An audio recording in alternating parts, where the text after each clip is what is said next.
Hi, Dallas. I'm Dr. Kelvin Baggett, the City of Dallas COVID-19 Health and Healthcare Access Czar.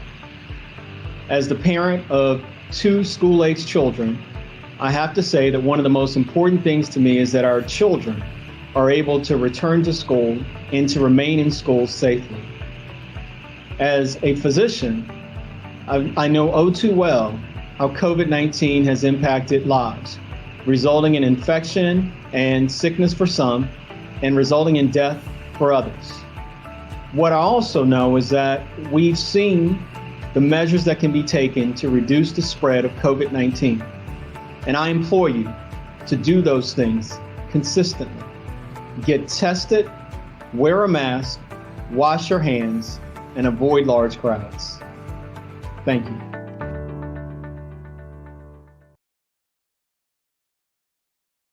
Hey Dallas, I'm Councilmember Casey Thomas, representing District 3. We're in this together to stop COVID-19 because it's the right thing to do. Remember, get tested, wear a mask, wash your hands, avoid crowds. Thank you, and let's stay on guard, Dallas.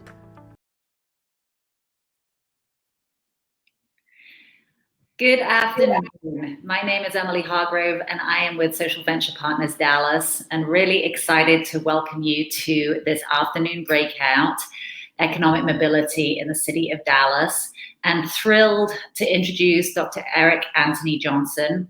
He is the Chief of Economic Development and Neighborhood Services for the City of Dallas, and he has had a big year. He came to us in the city in March, just before as COVID was hitting. He came from the Twin Cities and is now doing so many things at the city, and it's a real pleasure to have him. So thank you for being with us, Dr. Johnson. I'm really excited to hear what you have to say today, and look forward to it. So over to you. Thank you. Thank you, Emily. Thank you.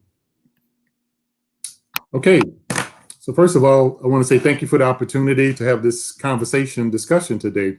And I really viewing this more as a discussion around economic mobility, because I believe economic mobility is one of our central issues and challenges we're facing in our communities. So let me talk quickly about economic mobility and why in particular it really matters, because the linkage between income and mobility is a huge factor. So we'll talk a little bit about that. So I'm going to talk about just sort of drill down quickly from sort of a national, then talk about Dallas in particular, highlighting this issue around income and why it's important. So let's just go to the slides if we can. So do we have the first slide up?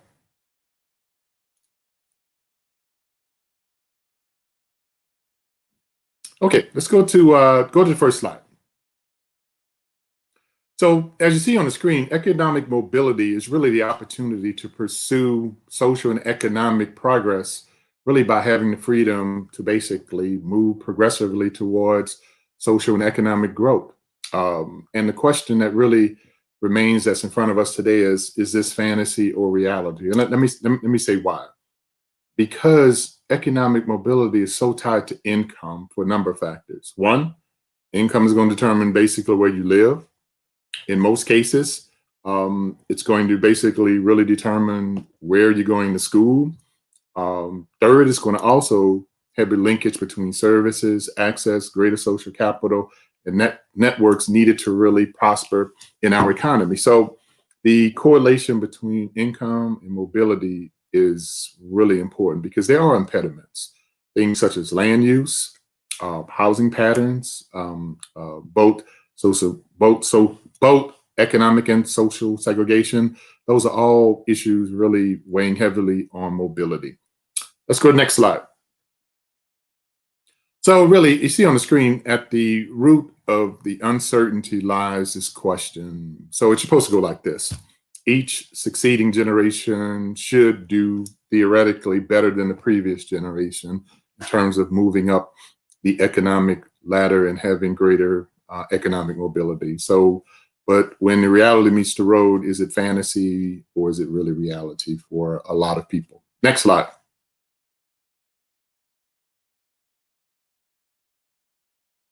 I'm just going to read this quote from Robert Reich, former U.S. Secretary of Labor. Inequality would not be a problem if upward mobility were strong in America. That's a powerful quote. And I put it there for a reason, because it really talks about this disconnect between, again, incomes, mobility, and what we're really facing in our communities. And Dallas is really no difference in that regard. Next slide. So this map here, I put this on here for a reason, and it's really talking about the complex landscape and the common challenge in terms of mobility. And when you really start to look at the percentages of, in particular, children living in poverty, coming up out of poverty, trying to move up to a greater social mobility, economic mobility opportunity, it's really a challenging prospect to be able to do that.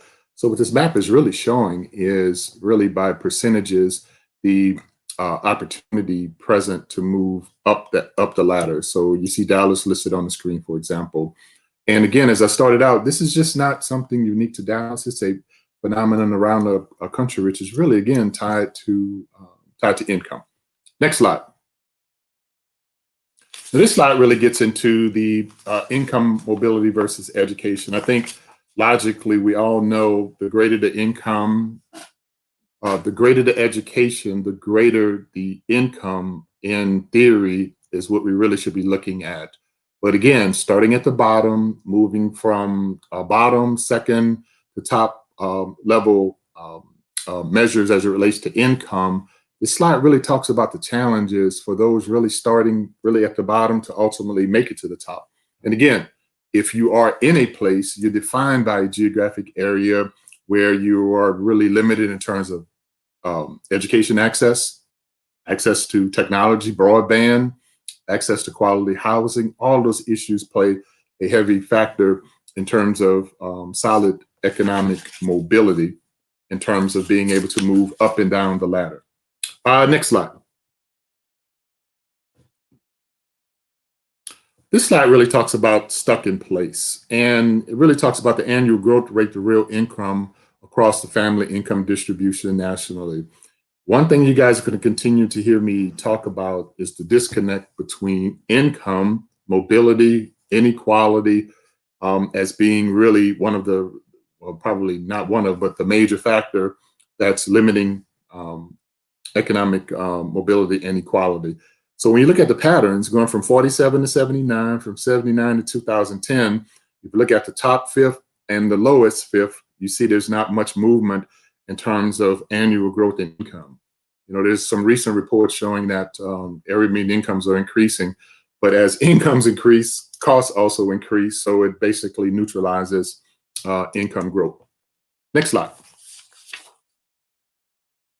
Now, arguably one of the major impediments to economic mobility is barriers, in particular related to living in high poverty neighborhoods. I don't have to go through the numbers on the screen, but in particular in African American, Hispanic communities, the numbers around concentrated poverty in particular are extraordinarily high. You know, sometimes you'll see numbers again as high as 30, it'll go up, it'll go down, but the numbers basically remain relatively the same, but it is a juggernaut of a problem, in particular when you go back to opportunity, housing, wages. That entire disconnect is actually magnified in high poverty neighborhoods.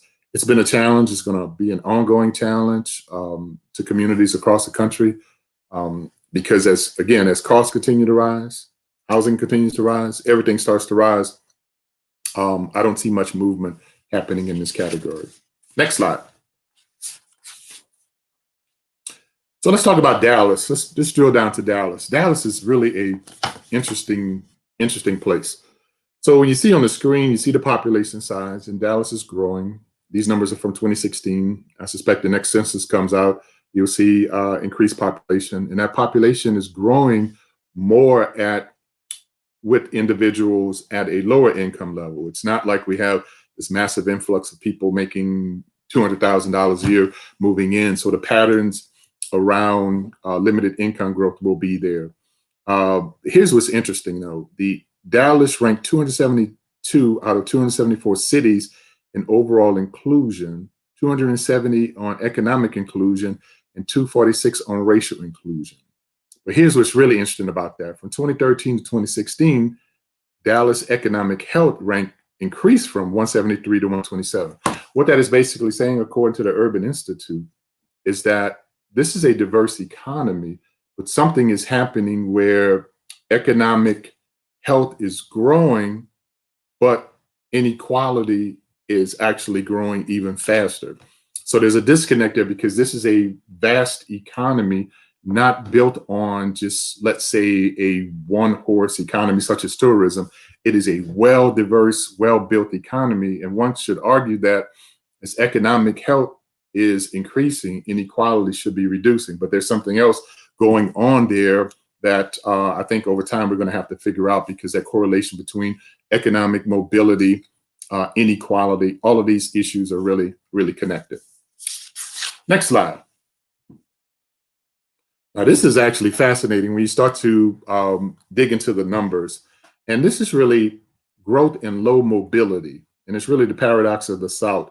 But if you really look at this, this is really going to what I was describing. So if you look at the rank here, Raleigh, North Carolina, Nashville, Charlotte, Dallas, and Atlanta. For best business location, Dallas is number 8. For mobility on the scale of 100, 100 would equal that you have this total mobility. Dallas is at 55.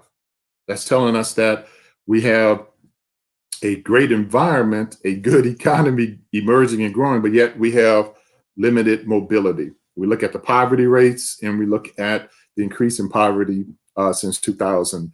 But on this slide in particular, what's really key to focus in on is that 55. And again, measuring out of 100, 100 being, wow, total mobility, we're currently at a 55, which is a interesting number. Next slide. Now, this slide here is really fascinating because it really talks about barriers to economic mobility. And if you really understand the concept of segregation, and you read sort of at the bottom and you get to where Dallas, the arrow is pointing to Dallas, that is indicating that 72 to 94% of individuals that do not have economic integration would have to move beyond their existing borders in order to have greater economic integration.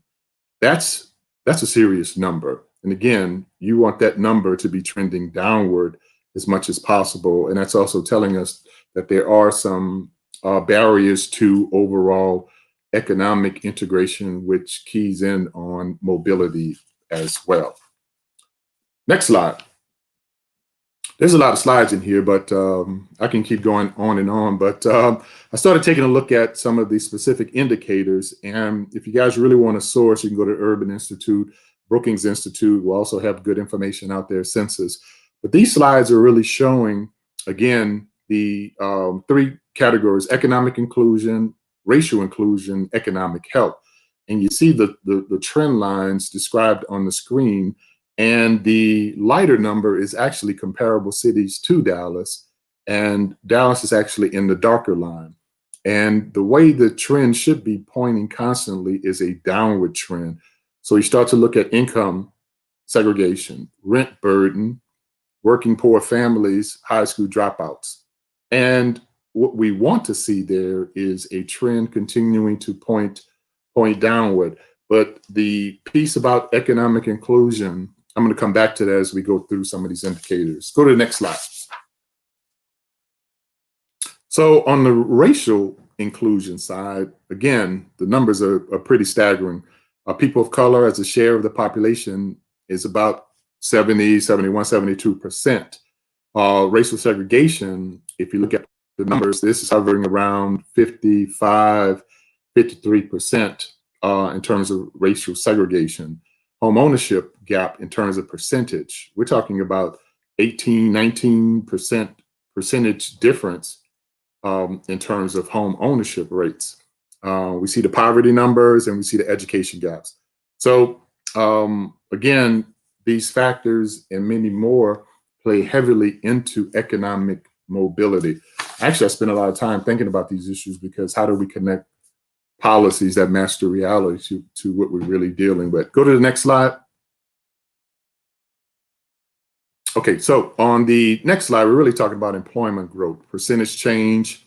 Again, we see Dallas as the darker lines, and across unemployment, housing vacancy rates, median family income. The one on here that we really need to pay attention to is the area median income.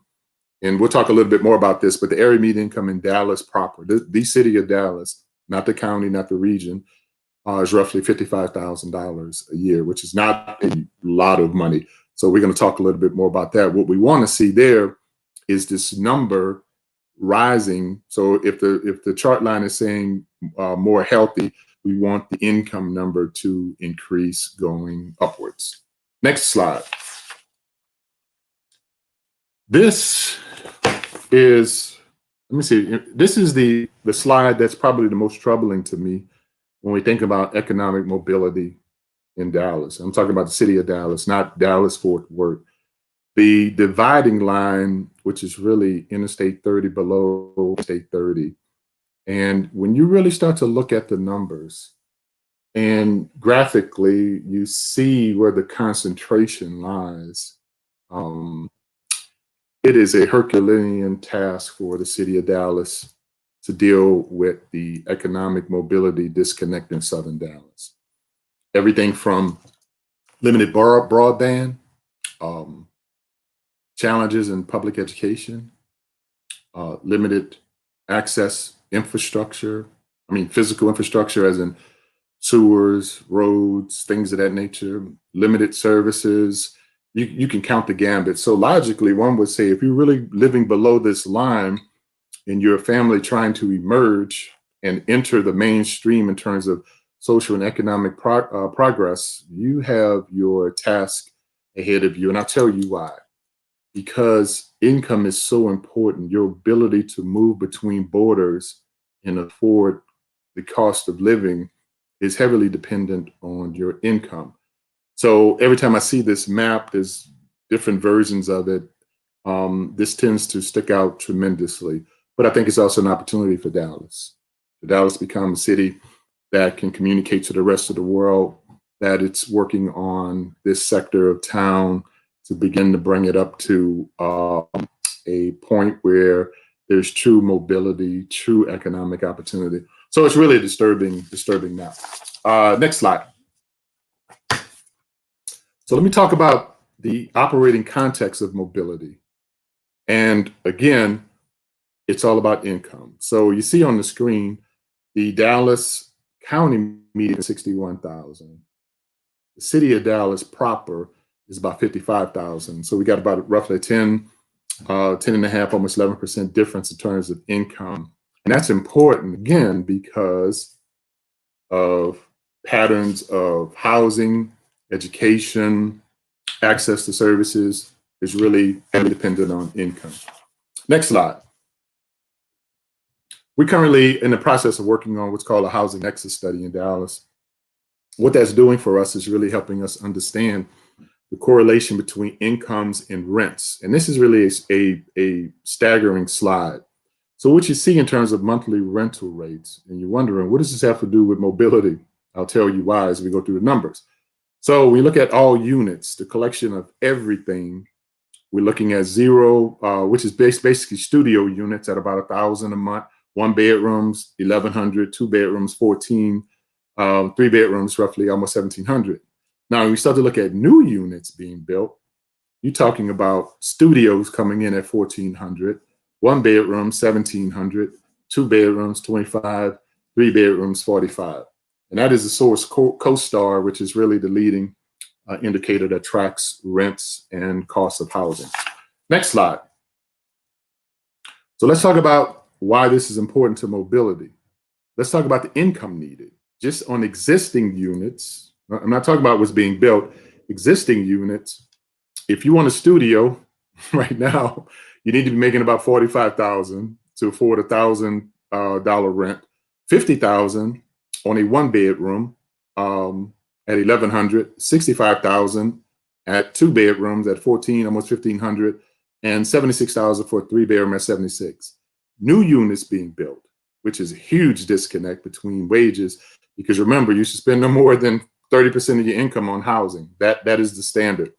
Now you look at 2019 to 2020, you need 62,000 to afford a newly constructed one studio unit, which is renting for an average about 1,400, 74,000 for a unit that is priced at 107,000 at about 2,500 a month, and 189,000 to afford a market rate three bedroom apartment. Those numbers are staggering because, again, the area median income is only 55,000. You can do the math, do a calculation on 30% of your income. So you're like, wow, in terms of mobility, you are limited in terms of where you can live, where you can go to school, where you can shop, everything. So you're going to become trapped in an area that doesn't allow greater mobility. Next slide. And why is this important? You see on the screen, if I had to do one presentation about this, this is the only slide I would really talk about, because this gives you the reality.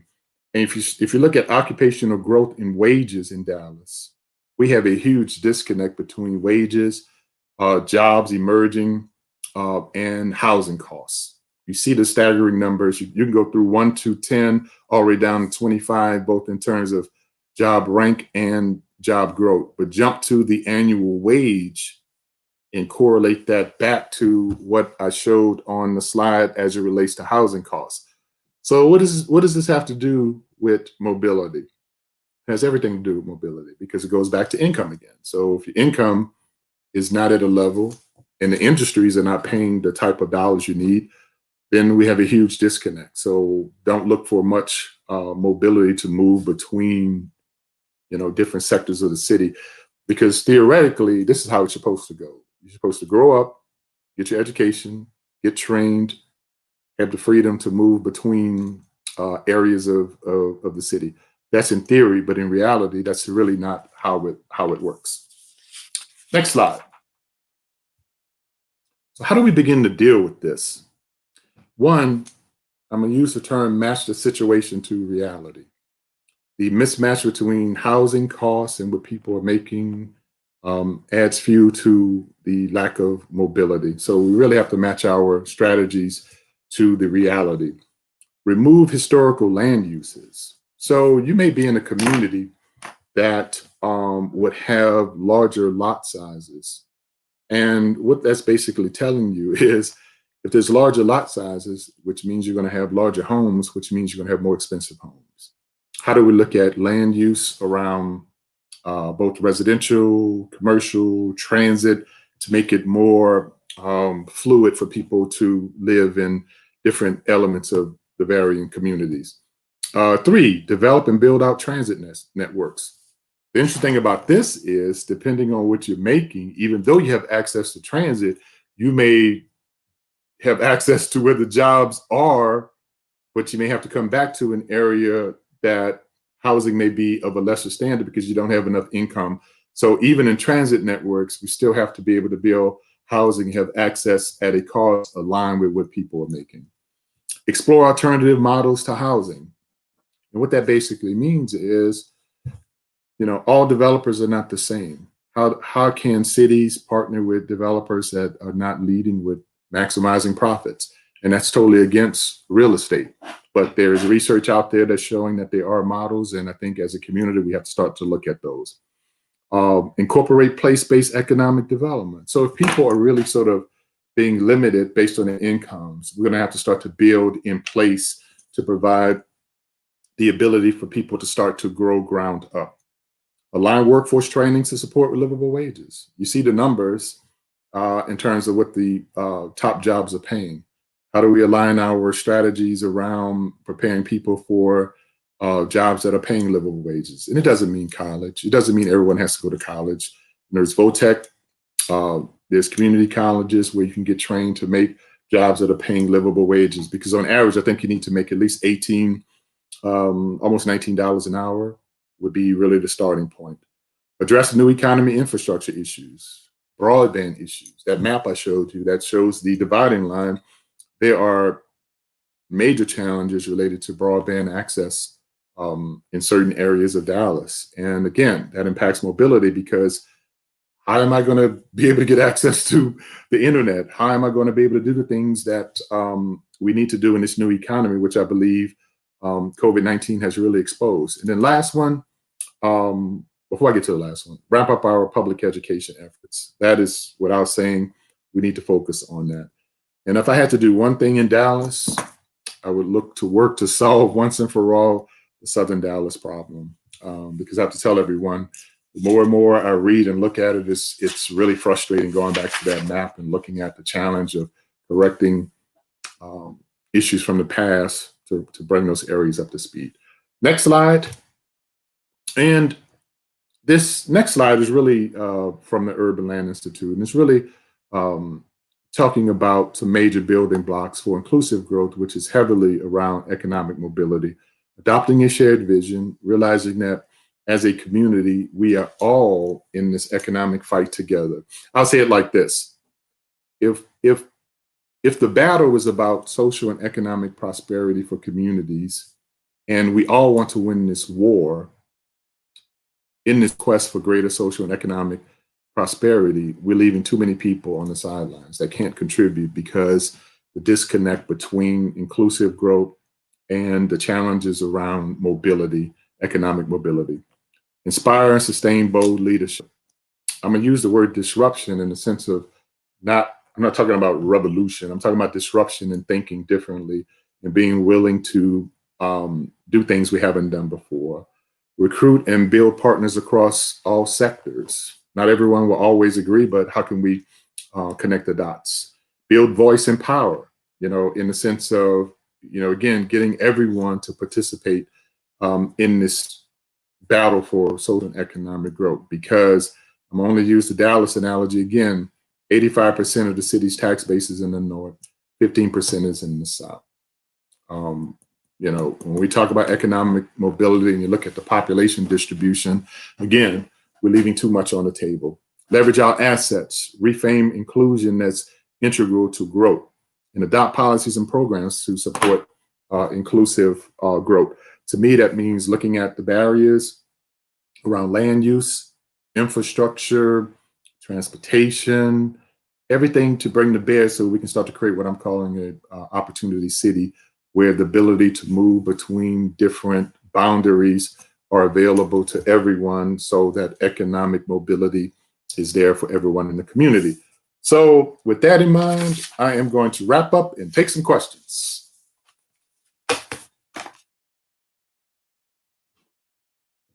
If you have any questions.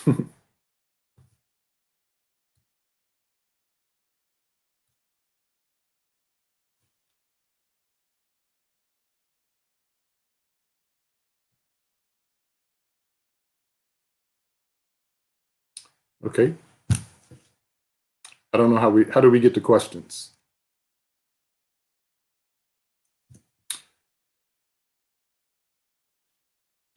Okay, I see one here. Is Dallas is ranked, where'd the question go? It disappeared on me. It was on the screen a minute ago. There it is. As Dallas is ranked 272 inclusive cities, how is the city tracking the work of, oh God, I missed the bottom of it. I didn't get the full question on there, but I think it's about how we're tracking, I guess, our movement towards becoming a greater equity success. We have a great Office of Equity and Inclusion in Dallas, and what they're really doing is looking across everything that we do to incorporate equity elements of our work in Dallas. So what that basically means is, as we continue to look at housing, infrastructure, job creation, everything is being looked at with an equity lens in terms of how we begin to create more of what we're calling an inclusive economy. So, and as a part of that, we recently discussed the launching of a community transformation roadmap where we're going to be building out a dashboard that will be a live tracking of our progress against some of these elements as well. Next question.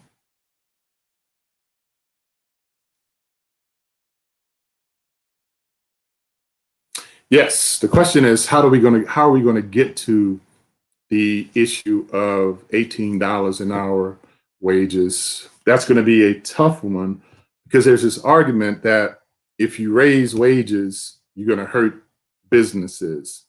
So what we have to do, I think, is a gradual step up, but also start to look at all of our workforce training in line with our partners, and don't sell our residents a sort of fake bill of goods and have them being trained in areas where there are no job growth. We need to start to train people in areas where the wages will be paid at a level needed to provide greater mobility, but also take care of your family.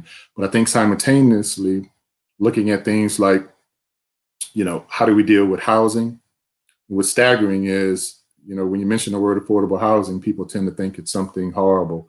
But when you look at it from an income perspective, I would probably say 90%, 80% of the people are suffering from that issue. So I think it's a combination of dealing with connection between jobs that are growing, that are paying livable wages, getting people trained for that, while simultaneously looking at dealing with housing infrastructure sort of in a parallel track.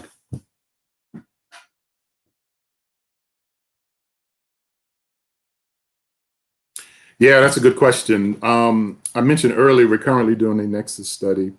And here's what we're dealing with across the board. Most housing across the country is built on the model supported by the federal government. It means you have community development block grants, HUD, home dollars, things of that nature. And those in and of itself, are good tools, but we need to expand because production is the key to affordability. So we're going to be looking at ways we can enhance the comprehensive housing policy. It's already in place, but any policy should be a living document that we can adjust along the way. So we're going to be looking at ways to create additional tools and options to support developers in terms of producing affordable housing. So we can look at resources beyond our general fund. Dallas may be a city of 1.3 million, but we are sort of limited on our resource side. So how do we bring in additional partners, utilize our limited resources to get more? So we're going to be looking at all of this. Interesting thing about it, I've been here since March, and it's not like I have time to sit and wait and say, oh, let's wait a year before we put these things in place. It's like we're going to have to be driving a car, picking up the pieces along the way. If we're seeking perfection, we won't get there. We have to keep it moving, learn along the way, make our adjustments, and that's the approach we're going to take.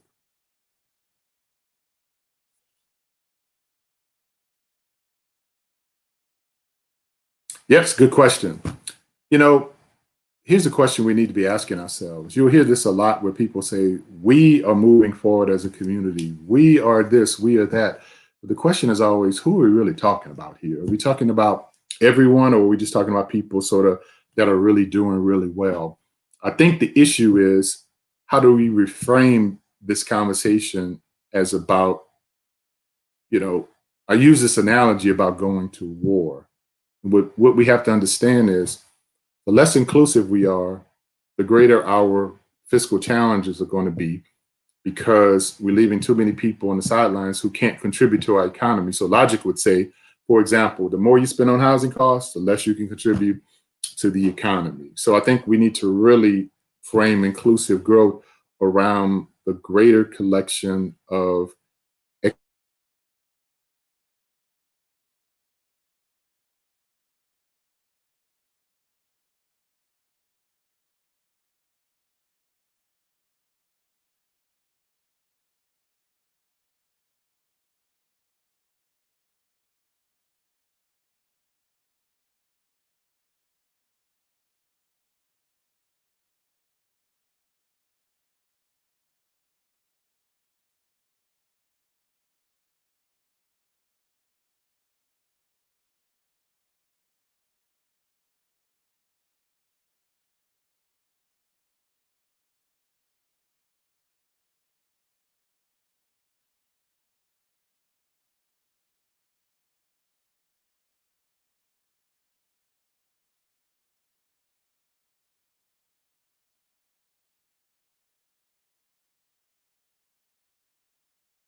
Hey, can you guys hear me?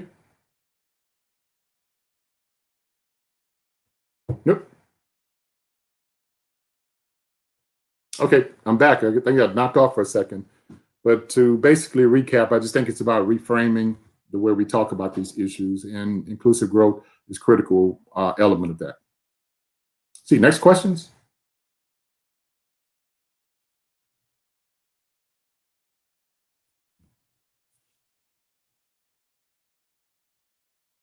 Nope. Are there any more questions? I don't see anything else on the screen. There it is. Okay. Okay. I guess I'm back up live again. Okay, I guess we had a technical difficulty there for a second. So let's take any more questions we have.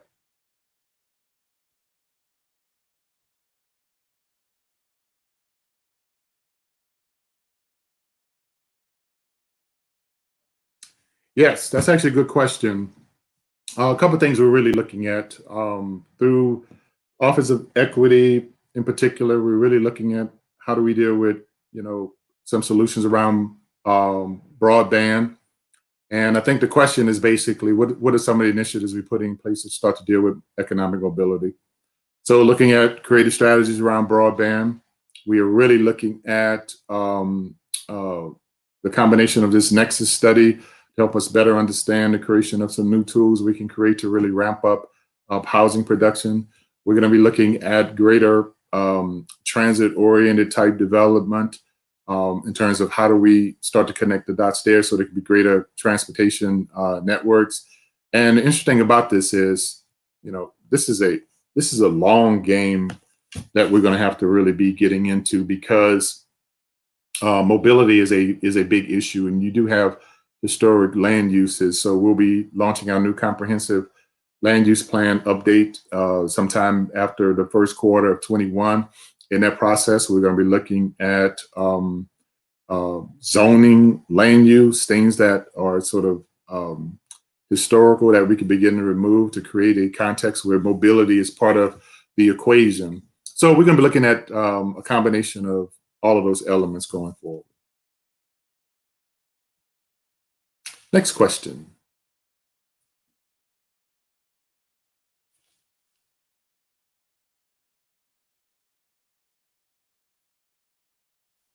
Yeah, that is the question there.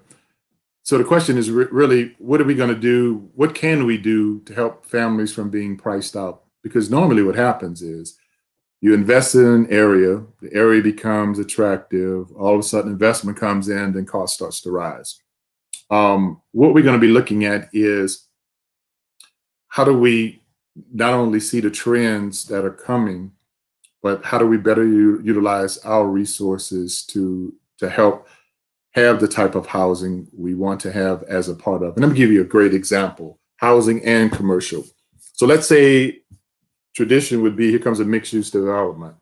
And the developer is like, well, you know what, it'd be great if we had a bakery here. But it's coming into a community that is transitioning. But we also know that there are individuals and small businesses in the community that are authentic and unique that would be great elements to maintain in that community. So how do we create a source to buy down, let's say, a portion of the required rent to allow that type of unique establishment from the community to transition into those types of development? So looking at creating that type of stream. Same thing on the housing side. How do we look at making sure we include affordability to allow people to remain in the community? So it's going to be a tough one, but it's something we will be looking at. See, next question.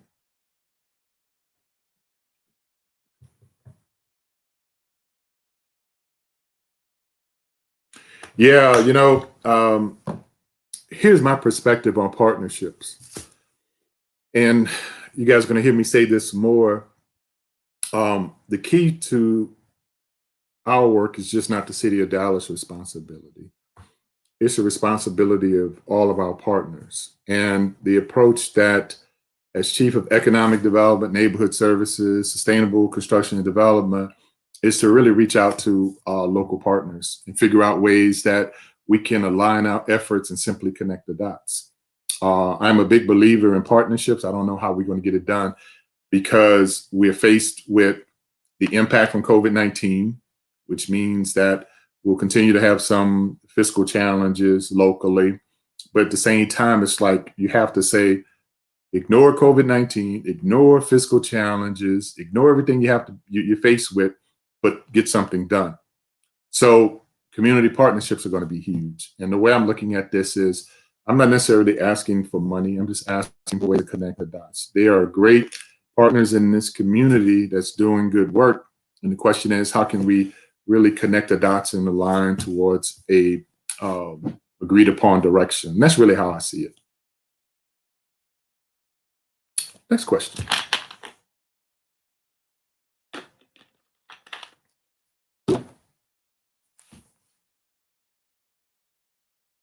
All right, I think that was the last question, and I appreciate the time today. And you can find me at the City of Dallas, and feel free to reach out, eric.anthony.johnson@dallascityhall.com. So thank you very much. Thank you, Dr. Johnson, so much. There was a lot in there that was incredibly sobering. I think I saw on chat, a number of people saying about when you said about the studio cost, that you'd have to be earning $45,000 a year. I mean, even that, people just don't have any concept that is our reality. And so I really, and I know that there was a lot of comments in how informative your slides were. So would you be open to sharing those slides, and we can share them with our bigBANG audience at the end of the week? Yes, absolutely. That would be fantastic.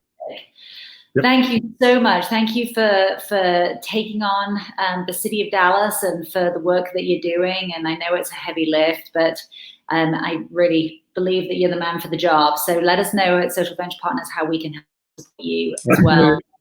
All right. Thank you. Thank you very much. To the rest of the audience, thank you so much for being with us.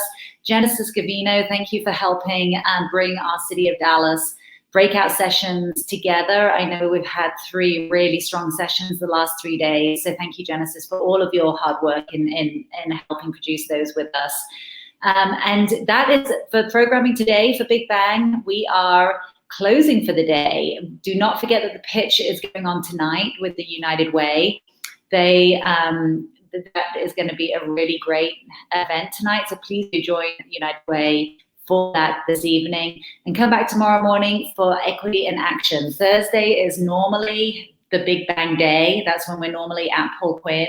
And so we have a full day of programming tomorrow. So 8 a.m. Matthew Randazzo from the Dallas Foundation will be with us at 8 a.m. And then we are going into a really great panel with leaders from Mary Kay, Bank of America, Celanese, and moderated by Creighton Webb from SunWest Communications. So thank you for being with us, and we look forward to seeing you again tomorrow. Be safe.